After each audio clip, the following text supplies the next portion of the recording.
Hi everyone, welcome to the Schwoven's Nest. Today I'm going to share with you a quick and easy hot glue gun stand. These are the materials you'll need. I picked up these cube blocks from Dollar Tree. There's 9 blocks to a pack and they have some letters and numbers on them. We're going to use 5 for this DIY.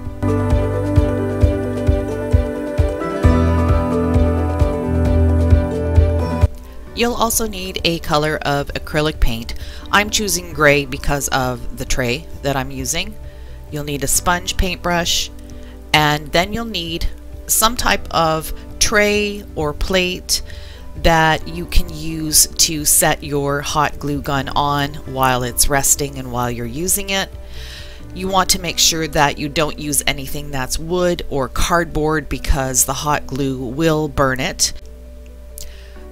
For mine, I've decided to use this metal tray or tin tray that I picked up at Dollarama last year. I've removed the one bracket on the one side, but you could also use a ceramic plate. You can get all sorts of different styles and colors at the dollar stores.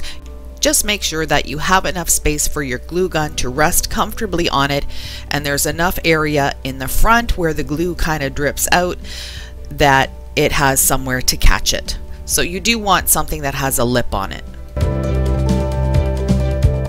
The first step is to using your paint color of choice to paint the blocks. You don't really have to worry about the bottom sides too much because that will be sitting down, but if you want it to look kind of nice, then go ahead and paint all the sides and let them dry. I gave these 2 coats.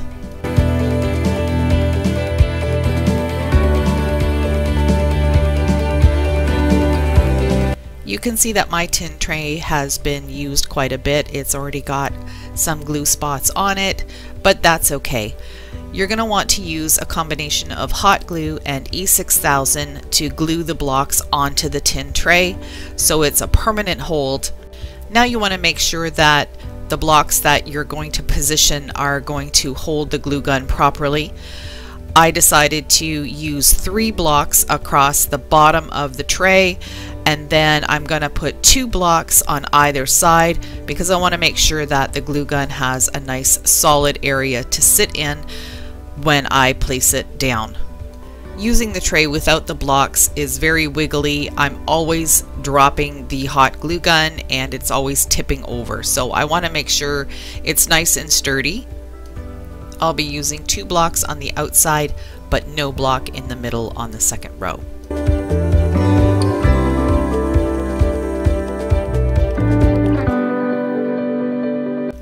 So here's the finished product. I'm not too fussy about what it looks like, but you could put some shelf liner at the bottom, you could paint it. If you're using a plate, you could put some designs on it if you want to make it pretty. I just wanted it sturdy. As you can see here, I'm shaking it, it's not tipping over, so this is really going to be helpful for me when I'm doing my crafts.